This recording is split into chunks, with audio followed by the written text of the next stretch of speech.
نماز گزاران خداوند قدوس، فرزندان توحید، روز جمعہ پہلا پیغام تقوی الہی کا پیغام ہوا کرتا ہے، لہذا سب سے پہلے میں اپنے نفس کو اور آپ حضرات کے نفوس عالیہ کو تقوی الہی کی دعوت دیتا ہوں اور تقوی الہی کے اپنانے کی نصیحت اور وصیت کرتا ہوں۔ تقوی کے معنی اور تقوی کے مطالب ہر جمعے میں خطبہ نماز جمعہ میں آپ کی خدمت میں پیش کیا جاتا ہے کہ تقوی یہ نہیں ہے کہ انسان صرف نیکیوں کو انجام دے۔ تقوی کا اصل مقصد ہے کہ انسان اپنے نفس کو گناہوں سے بچائے، اپنے وجود کو انسان خدا کی معصیت اور خدا کی نافرمانی سے بچائے، اس کا نام تقوی ہے۔ تقوی یعنی بچنا، اجتناب کرنا، پرہیز کرنا، کس چیز سے؟ خدا کی نافرمانی سے اور اس کی معصیت سے۔ جن چیزوں سے اس نے روکا ہے بندہ اس سے رکا رہے، اور جن چیزوں کو اللہ نے حکم دیا ہے انسان اسے انجام دے، یہ تقوی ہے۔ اور یہی تعریف ہمارے اور آپ کے چھٹے امام مصطفی ناطق مولا امام جعفر صادق علیہ السلام نے بھی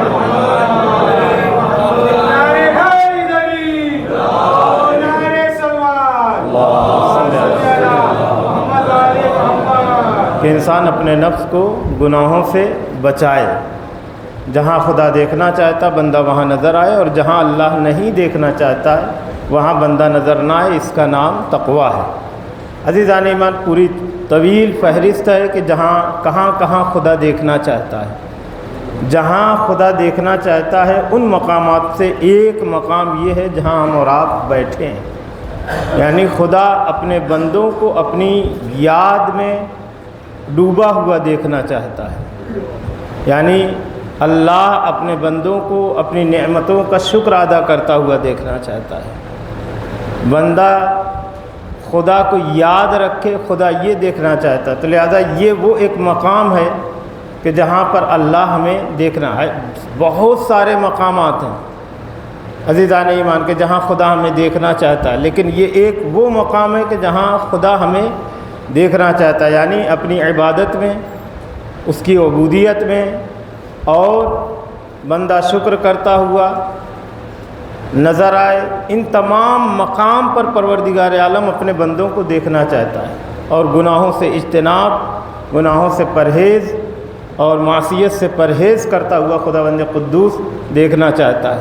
عزیزان ایمان، یاد رکھیے گا کہ گناہ تو دور ہے، مذہب اسلام اہل بیت علیہ السلام کی تعلیمات یہ ہے کہ انسان صرف گناہ سے نہیں بلکہ فکر گناہ سے بھی انسان کو دور ہونا چاہیے۔ اور اس سلسلے میں آیت اللہ محسن قراتی کا بڑا خوبصورت جملہ ہے۔ بہت سے لوگ کبھی کبھی دیکھیں ہم میں ایسے ہوتے ہیں، گناہ تو نہیں کرتے ہیں لیکن ذہن میں کچھ ایسی فکریں چلتی رہتی ہیں جو فکر گناہ ہوتا ہے، یعنی وہ عمل کرتے نہیں ہیں لیکن سوچتے ضرور ہیں۔ تو آیت اللہ محسن قراتی فرماتے ہیں کہ اللہ کے بندوں کو گناہ تو چھوڑیے، فکر گناہ سے بھی دور ہونا چاہیے۔ ہم یہ سوچتے ہیں کہ سوچنے میں تو کوئی گناہ نہیں ہے، تو وہ کہتے ہیں کہ یقیناً سوچنے پر کوئی عذاب نہیں ملے گا، لیکن بڑا خوبصورت انہوں نے جملہ کہا کہ اگر کسی گھر میں آگ نہ لگی ہو، صرف دھواں ہو، تو دھواں تو جلائے گا نہیں، لیکن ہاں اتنا کام ضرور کرے گا کہ جس جگہ پر دھواں ہوگا وہ جگہ کالی ہو جائے گی، وہ جگہ کالی ہو جائے گی، وہ دھواں کے اثرات اس جگہ پر نظر آئیں گے۔ کہا دیکھو فکر گناہ سے بھی اپنے نفس کو بچاؤ، اس کا عذاب نہیں ملے گا، لیکن زیادہ فکر گناہ سے ایک وقت ایسا بھی آ سکتا ہے کہ انسان گناہ کر بیٹھے۔ تو لہذا اپنے آپ کو گناہ سے تو بچانا ہی ہے، فکر گناہ سے بھی اپنے آپ کو محفوظ رکھنا۔ عزیزان ایمان، ایسا نہیں ہے کہ دین اسلام میں ایسے کردار نہیں ہے کہ جنہوں نے اپنے نفس کو بچایا ہو۔ انبیاء کا کردار آپ دیکھیں کیسے نفس کی حفاظت کیا، ائمہ معصومین علیہ السلام کے کردار کو دیکھیں ہو سکتا ہے کہیں یہ تو نبی اور رسول ہیں، مرسلین ہیں، لیکن اللہ کے کچھ خاص بندے ہیں، آپ دیکھ لیجئے دنیا میں، جنہوں نے اپنے نفس کی حفاظت کی اور کبھی کوئی ایسا عمل انجام نہیں دیا کہ جو عمل خدا کو ناپسندیدہ عمل ہو خدا کی نگاہ میں۔ تو لہذا عزیزان ایمان، اور سب سے بہترین کردار اور سب سے خوبصورت قصہ جسے قرآن نے سب سے بہترین قصہ کہا ہے، جو احسن القصص ہے، آپ دیکھ لیجئے، جس کے پورے سورے میں ہمارے لیے پیغام اور درس ہے، یعنی سورہ یوسف۔ ہر انسان کے لیے لازم اور ضروری ہے کہ انسان سورہ یوسف کو پڑھے۔ یوں تو پورا قرآن پڑھنے کا ہے کہ ایک ایک آیت پر انسان غور کرے، فکر کرے، لیکن کچھ قرآن مجید میں کچھ سورہ ایسے جن پر خاص طور سے کہا گیا کہ انسان غور و فکر کرے۔ اس میں انسان کے لیے نصیحت ہے، اس میں انسان کے لیے پیغام ہے۔ بہت سے لوگ دیکھیے زمانے کا رونا روتے ہیں، حالات کا رونا روتے ہیں، وقت کا رونا روتے ہیں کہ کیا کریں، ہم جس زمانے میں رہ رہے ہیں اپنے آپ کو گناہ سے نہیں بچا سکتے، ہم اپنے نفس کی حفاظت نہیں کر سکتے۔ نہیں عزیزان ایمان، اگر انسان چاہے تو اپنے نفس کو بچا سکتا ہے۔ ہماری جو ذمہ داری ہے، کم از کم اس ذمہ داری کو ہم تو ادا کریں کہ جہاں خدا کی نافرمانی ہو وہاں سے فرار اختیار کریں۔ باقی سارے انتظام کرنا، حالات کو بدلنا، یہ خدا کا کام ہے۔ اور سورہ یوسف نے یہی پیغام دیا ہے۔ زلیخا نے پوری طریقے سے، آپ دیکھ لیجئے، جو تفسیر بیان کی جاتی ہے، جو ہم نے پڑھا ہے، وہ یہی ہے کہ دروازوں کو بند کر دیا تھا، تالے تک لگا دیے گئے تھے، نافرمانی خدا پر اکسایا۔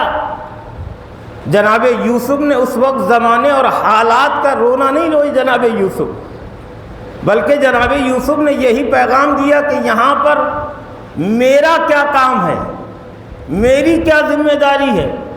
جناب یوسف وہاں سے، جناب یوسف نے فرار اختیار کیا، وہاں سے دوڑے جناب یوسف، اور نتیجہ کیا ہوا؟ تالے ٹوٹے، دروازے کھلے، اور جناب یوسف عزیزان ایمان، بس جناب یوسف نے ہمیں یہی پیغام دیا کہ تمہارا کام ہے دوڑنا اور مشکلات کے تالوں کو توڑنا، دروازوں کو کھولنا، یہ خدا کا کام ہے۔ عزیزان ایمان، یہ خوبصورت پیغام ہے کہ تم اپنا کام کرو، خدا اپنا کام کرے گا۔ ایک صلوات پڑھتے پر محمد وآل محمد۔ عزیزان ایمان، تو لہذا اگر ہم اپنی ذمہ داری نبھائیں اچھی طرح، یعنی اس مقام سے اپنے آپ کو بچائیں کہ جس مقام پر گناہ ہو، جس مقام پر معصیت ہو، جس مقام پر خدا کی نافرمانی، اور نتیجہ کیا ہوا آپ دیکھ لیجئے عزیزان ایمان۔ جناب یوسف پر یوں تو بہت سے الزام لگائے گئے، لیکن آخری نتیجہ یہ ہوا کہ خدا نے کتنی عزت بخشی۔ جس مصر میں کس انداز سے جناب یوسف لائے گئے، غلامی کے طور پر خریدا گیا، غلام رہے، لیکن آخری نتیجہ یہی ہوا کہ اسی مصر کے عزیز مصر جناب یوسف کہلائے۔ عزیزان ایمان، تو لہذا اگر انسان خدا کی راہ پر چلے تو خدا عزت بھی دیتا ہے، شہرت بھی دیتا ہے، سب کچھ خدا عطا کرتا ہے۔ عزیزان ایمان، اور یہی جناب یوسف کا بڑا خوبصورت، شاید میں عرض کر چکا ہوں کہ تمام حالات کا رونا نہیں روئے جناب یوسف، زمانے کا رونا نہیں روئے جناب یوسف، کیا مصیبتیں ان پہ گزری، ساری چیزوں کو بھول گئے۔ کس پر بھروسہ تھا؟ خدا کی ذات پر بھروسہ تھا، اللہ کی ذات پر بھروسہ تھا۔ آپ کو معلوم ہے بہترین اور دلچسپ واقعہ ہے جناب یوسف کا، جب عزیز مصر بن گئے، بادشاہ مصر بن گئے، جب پہلی مرتبہ جناب یعقوب سے ملاقات ہوئی، اور آپ ذرا سوچئے، آپ نے دیکھا بھی ہے کہ کتنی بے چینی جناب یعقوب کے دل میں تھی، کتنی بے چینی جناب یوسف کے دل میں تھی اپنے بابا سے ملنے کی۔ اور جب پہلی ملاقات ہوئی، میں نے عرض کیا ہے عزیزان ایمان، جب پہلی ملاقات ہوئی، یوسف کے چہرے کو دیکھا، جناب یعقوب کی چشم مبارک سے آنسو گرے۔ ایک سوال کیا، بچپن میں جدا ہوئے تھے، سوال کیا ہے میرے لال یوسف، بتاؤ دنیا نے تمہارے ساتھ کیا کیا؟ جناب یوسف زمانے کا رونا نہیں روئے عزیزان ایمان. ایمان کیسا ہونا چاہیے، فکر کیسی ہونی چاہیے، عقیدہ کیسا ہونا چاہیے، خدا پر توکل کیسا ہونا چاہیے، خدا کی ذات پہ بھروسہ کیسا ہونا چاہیے. مشکلات یوں خدا ہٹا دیتا. کہا میرے لال بتاؤ دنیا نے تمہارے ساتھ کیا کیا، اے یوسف بتاؤ زمانے نے تمہارے ساتھ کیا کیا. آپ انصاف سے بتائیے کیا جناب یوسف کا حق نہیں تھا کہ ساری تفصیلات بیان کرتے کہ اے بابا میرے ساتھ دھوکہ کیا گیا، مجھے کنویں میں ڈالا گیا، کنویں سے نکالا گیا، بازار لے جایا گیا، پھر وہاں مجھے غلامی میں خریدا گیا، اور اس کے بعد پھر مجھے محل میں رکھا گیا، اور اس کے بعد الزام لگایا گیا، قید خانے میں لے جایا گیا، قید خانے میں لے جانے کے بعد یہ تکلیف دی گئی، یہ اذیت دی گئی. لیکن عزیزان ایمان کسی چیز کا ذکر جناب یوسف نے نہیں کیا، کسی مصیبت کا ذکر نہیں کیا جناب یوسف نے. کیا کہا؟ ایک جملہ کہا ہے جو تاریخ کے سینے میں محفوظ ہے. چاہتے تو ساری مصیبتیں بیان کر دیتے اپنے بابا سے. جب جناب یعقوب نے پوچھا بتاؤ تمہارے ساتھ دنیا نے کیا کیا، جناب یوسف مسکرا کر بس ایک جملہ کہتے ہیں اے بابا یہ نہ پوچھئے دنیا نے میرے ساتھ کیا کیا، یہ پوچھئے میرے خدا نے میرے ساتھ کیا کیا. جو دنیا نے کیا اسے میں نے فراموش کر دیا، اور جو خدا نے میرے ساتھ کیا ہر قدم پر میں نے شکر ادا کیا. اور آج جس مقام پر یوسف ہے وہ اس کے شکر کا نتیجہ ہے کہ آج عزیز مصر بنے. یہی وجہ ہے عزیزان ایمان جناب یوسف کے واقعات، جناب یوسف کے حالات ہمارے لیے درس ہیں، پیغام ہیں کہ حالات اگر اچھے نہ ہوں، ظاہراً تمہارے حق میں نہ ہو، تب بھی اپنے خدا کو فراموش نہ کرو. اس حالات کو بدلنا یہ تمہارے خدا کا کام ہے. اور اگر حالات اچھے ہوں تب بھی خدا کو فراموش نہ کرو. اسی لیے عزیزان ایمان بڑا خوبصورت جملہ حدیث قدسی کا ہے کہ اے میرے بندو تم مجھے اچھے حالات میں یاد رکھو تاکہ برے حالات میں میں تمہارے کام آ سکوں. لیکن عزیزان ایمان اکثر و بیشتر ہمارے ہاں یہ ہوتا ہے کہ جب حالات اچھے ہوتے ہیں تب ہم خدا سے دور ہوتے چلے جاتے ہیں، اور جب حالات برے ہوتے ہیں تب ہم یہ چاہتے ہیں کہ دعا کے ذریعے، عبادت کے ذریعے سے ہمارے حالات ٹھیک. تب بھی احساس خدا کا نہیں رہتا ہے، اپنے حالات کا احساس ہمیں زیادہ رہتا ہے. تو لہذا عزیزان ایمان بہت پیغام ہے جناب یوسف کی زندگی میں. آخر میں آپ دیکھ لیجئے نتیجہ کہ ایک بچے کے ذریعے سے گواہی دی گئی، اور وہی بچہ جب جوان ہوا جناب یوسف پہچان نہ سکے. آواز آئی کہ اے یوسف کیا تم نے اس جوان کو نہیں پہچانا؟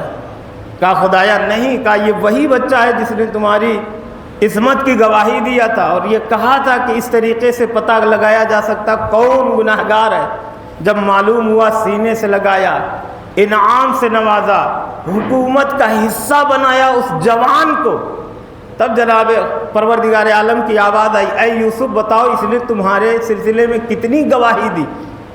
کہا خدایا ایک بار گواہی دی. کہا کب دی؟ کہا بچپن میں گواہی دی. کہا تم نے کیا کیا؟ کہا ہم نے مال دنیا سے اس کے دامن کو بھر دیا، اسے اپنی حکومت کا حصہ قرار دیا. آواز قدرت آئی اے یوسف جس نے تمہارے لیے ایک بار گواہی دی تم نے اسے اتنا انعام دیا.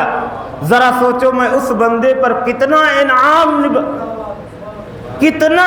اس بندے پر میرا ہوگا جو ایک مرتبہ نہیں 5 مرتبہ میری گواہی دیتا ہے. تو لہذا اس عبادت کو کم نہ سمجھے عزیزان ایمان. صحیح معنوں میں اگر خدا قبول کر لے یہ عبادتیں، یہ سجدے، یہ ذکر، تو عزیزان ایمان انسان کو احساس ہوگا اس وقت جب ان کا جزا اور ان کا اجر دیا جائے. ایک سجدے کی جزا ہم نہیں سنبھال سکتے. خداوند کریم ہم سب کو کی توفیقات میں اضافہ فرمائیں. دعا کر